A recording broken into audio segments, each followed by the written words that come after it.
এই जो महासमर हम आज परमाणु युद्ध हम सरकार द्वारा युद्ध क्षेत्र में जाई सेटारे युद्धर विभीषिका कराल मूर्ति धारण कर मरवा निश्चित कई कई भय मरीजे कई कई साइरन बाजू मरीजे जेहेतु परमाणु युद्ध हम वर्षण हम परमाणु तेणु आउ गोटे भैरव डाक अच्छी जो भैरव डाक मंदिर फाटीला श्रीक्षेत्र से भैरव डाकरे बेसी जबन मरवे ओडिशार बहु क्षति हम ये जो समर हम तेणु एम को सतैया मोर कह कथा तुम चेतना शून्य हुए चेतना शून्य हेले तुम्हें नष्ट हम तुम जीविका नष्ट हम ये पंचभूत द्वारा पृथ्वी आप जो तेज वायु आकाश पंचभूति से भी नष्ट हम तेणु महापुरुष अच्युत कही महाशून्य रु शून्य सृष्टि शून्य रु है आकाश आकाश रु वायु वायु रु अग्नि अग्नि रु जल पृथ्वी प्रभु कही एक सनातन धर्म गीतार अच्छी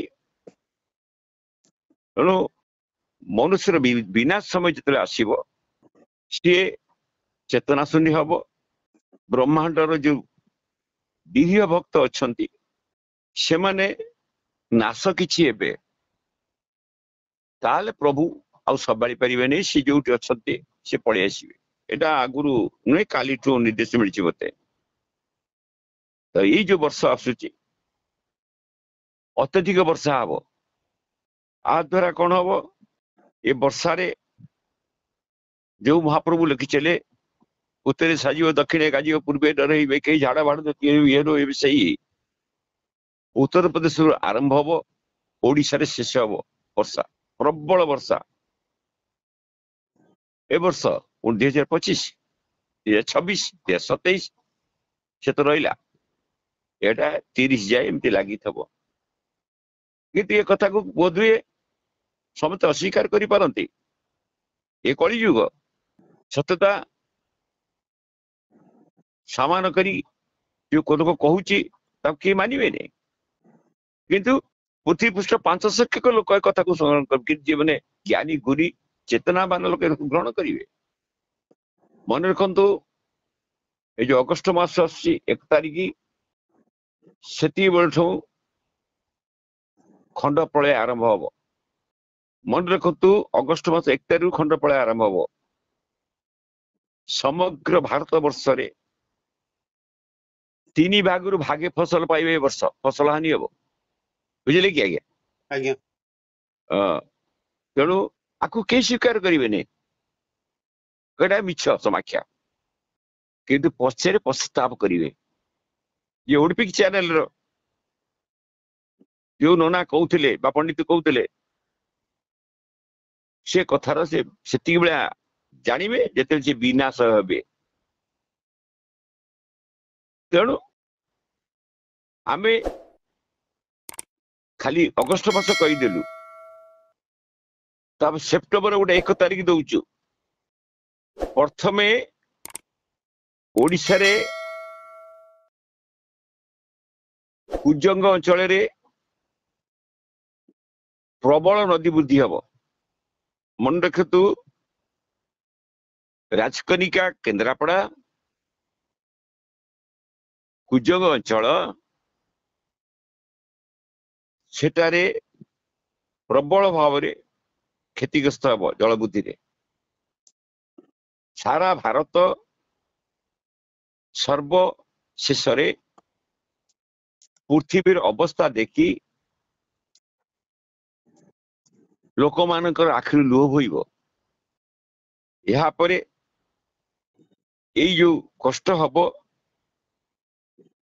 ता द्वारा 2 संख्यक लोक नष्ट हे तत्पर ये 2025 3 वर्ष मध्य जो आकाश अच्छी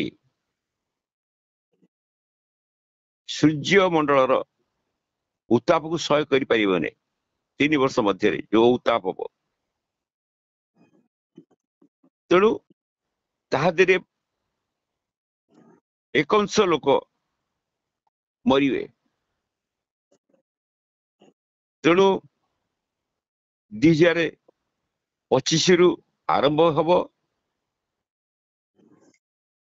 ଆଷାଢ ମାସରୁ ଶ୍ରାବଣ ମାସରୁ ପ୍ରବଳ ବର୍ଷା ହବ, ସାମାନ୍ୟରୁ ଅଧିକା ବର୍ଷା ହବ, ଯାହା ହୁଏ ତାଠୁ ହବ, ସେତେ ନଦୀ ବୃଦ୍ଧି ହବ। ମନୁଷ୍ୟ ମାନେ ଘର ଦ୍ୱାର ସମ୍ପତ୍ତି ଗୋରୁ ଗାଈ ପ୍ରକୃତି ନଷ୍ଟ ହବ। କିନ୍ତୁ ତାପରେ ଏଇ ଯୋଉ ଚାଷ କୃଷି ନଷ୍ଟ ହେଇଗଲା, ତାପରେ ଅନାବୃଷ୍ଟି ହବ, ବୃଷ୍ଟି ହବ ନାହିଁ, ଖରା ପ୍ରଚଣ୍ଡ ହବ। କିନ୍ତୁ ଏଇ ଯୋଉ ଭାରତ ବର୍ଷର 16 ଦେଶ ଅଛି, ତନ୍ମଧ୍ୟରୁ ଆସାମ, ବିହାର ଆଉ ଓଡିଶା ବା ବଙ୍ଗ ସେଠାରେ ବି ନଦୀ ବୃଦ୍ଧି ହବ। ମନୁଷ୍ୟ ମାନଙ୍କ ଘର ଦ୍ୱାର ସମ୍ପତ୍ତି ଗୋରୁ ଗାଈ ଫସଲ ସବୁ ହାନି ହବ। ମଧ୍ୟପ୍ରଦେଶ ଅଛି, ବିହାର ଅଛି, ପଶ୍ଚିମବଙ୍ଗ ଅଛି, ରାଜସ୍ଥାନ ଅଛି, ଗୁଜୁରାଟ ଅଛି, ଲକ୍ଷ ଲକ୍ଷ ମନୁଷ୍ୟ ଖାଇବାକୁ ପାଇବେନି। ମଣିଷ ଖାଇବ, ହାହାକାର ହେଇଯିବ। ଯୋଉ ଆସନ୍ତା ବର୍ଷ ଆସୁଛି 2026-27 ଅବସ୍ଥା ସାଂଘାତିକ ହବ। କଣ ହେବ ତା ସହଜରେ ଅନୁମାନ କରାଯାଇ ପାରୁନି ମୋ ପକ୍ଷରେ। ଯେହେତୁ ମୁଁ ପାହାଡ ପର୍ବତ ବୁଲୁଛି, ନିଜ ଶରୀରକୁ କଷ୍ଟ ଦଉଛି, ଆଉ ଯଜ୍ଞ କରିବାକୁ ମୁଁ ଯାଇନଥାନ୍ତି। ଯେହେତୁ ଘରେ ଆସି ଗାଡି ପହଞ୍ଚିଲା, ହଠାତ୍ କରି ଦିନ 1ଟା ବେଳେ ପହଞ୍ଚିଲେ, ଆଜ୍ଞା ଆପଣ ନଗଲେ ଯଜ୍ଞ ହେଇପାରିବନି। ମୁଁ ତାଙ୍କ ଗାଡିରେ ଗଲି, ରାତି 1:44 ପହଞ୍ଚିଲି ସେଠି।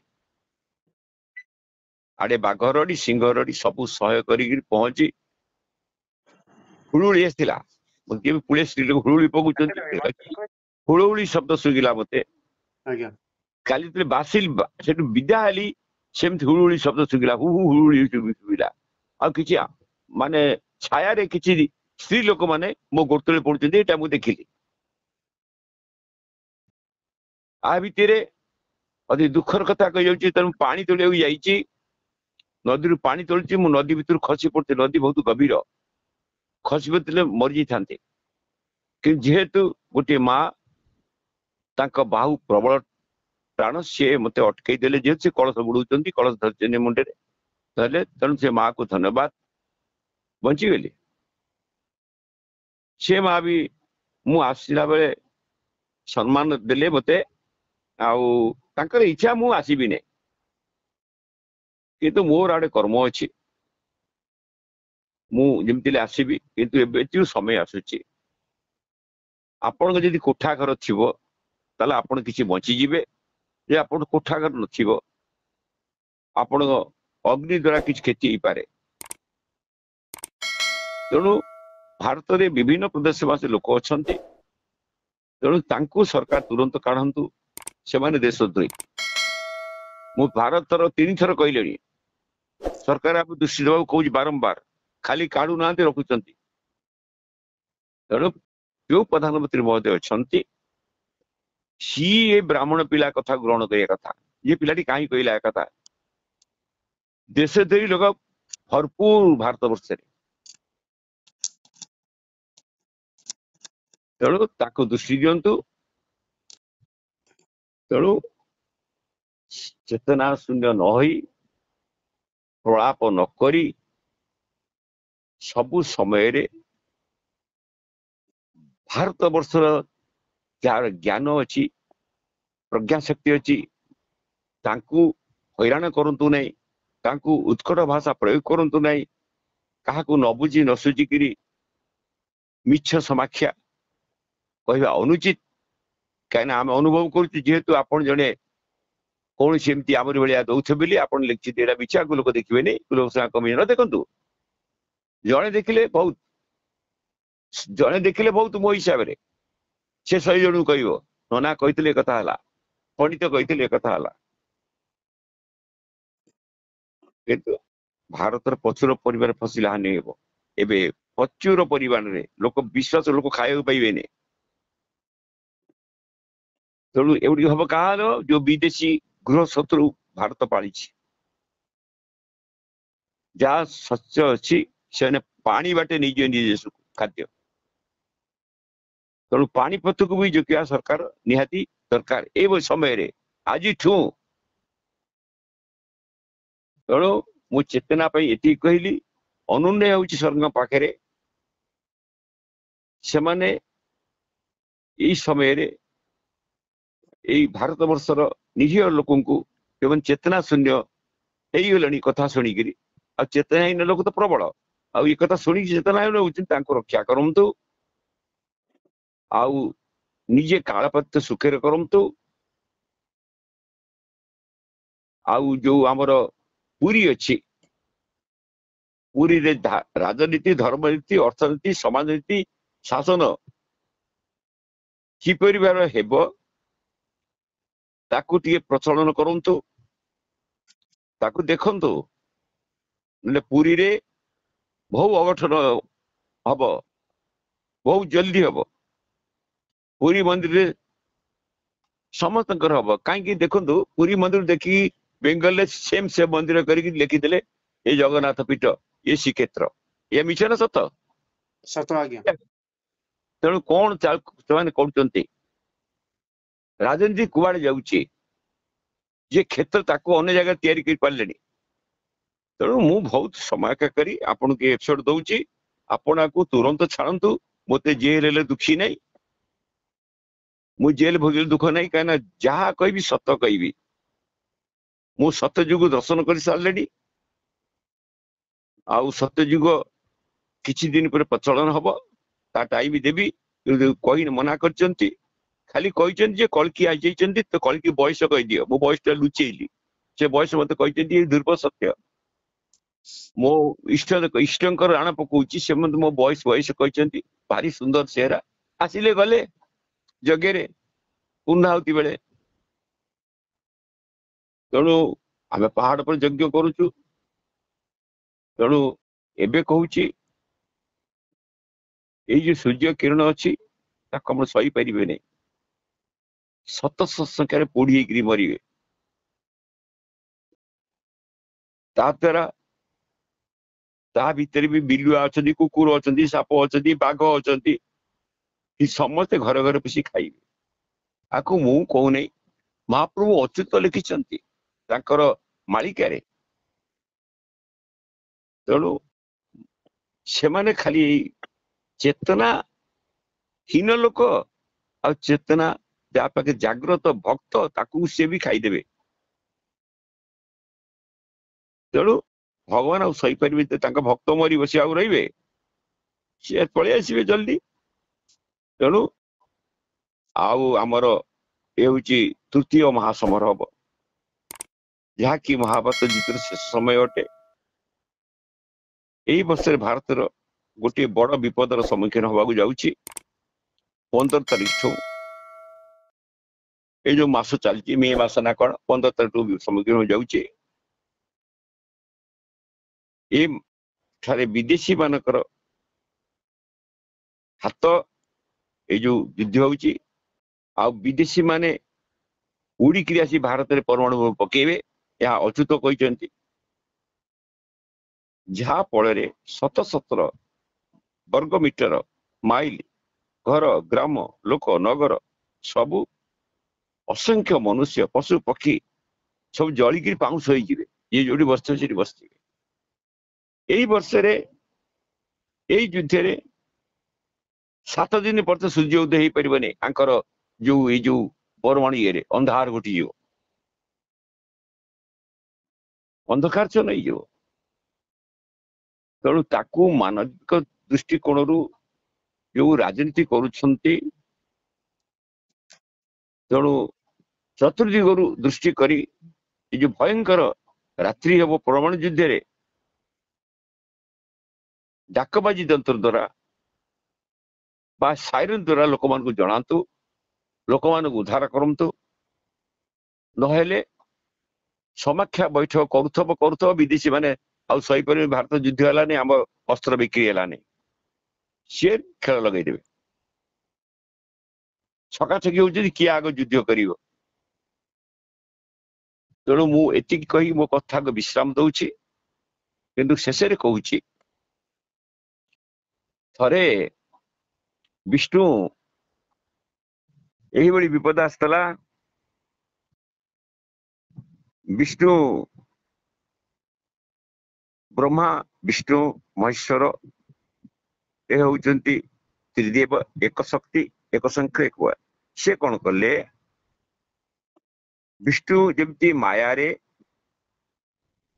ନାରଦକୁ ଗୃହସ୍ଥ ଧର୍ମ କରି ସଂସାର ଜନ୍ମ କରିଥିଲେ, ଆଗ୍ନିକ ଋଷିକୁ ଆକାଶରୁ ପଟେ ମାୟାରେ ମୁଗୁସରେ ରମଣ କରି ପଣ୍ଡୁକୁ ଜନ୍ମ କରେଇଦେଲେ। ନେଇ ପଣ୍ଡୁ ଅଭିଶପ୍ତ ଦେଇଦେଲେ, ଅଭିଶାପ କଲେ। ତା ଧର୍ମ ଫେରିକିରି ଭୁବନେଶ୍ୱର ଆପଣଙ୍କୁ ମରୁଡ଼ି ଚିତ୍କାର କଲା, ମାନେ ଆପଣଙ୍କ ଧ୍ୱନି ସ୍ୱର ପଡୁଥିଲେ, ମଲା ପଣ୍ଡୁ ମଲା, ଅଭିଶାପ ପାଇଲେ।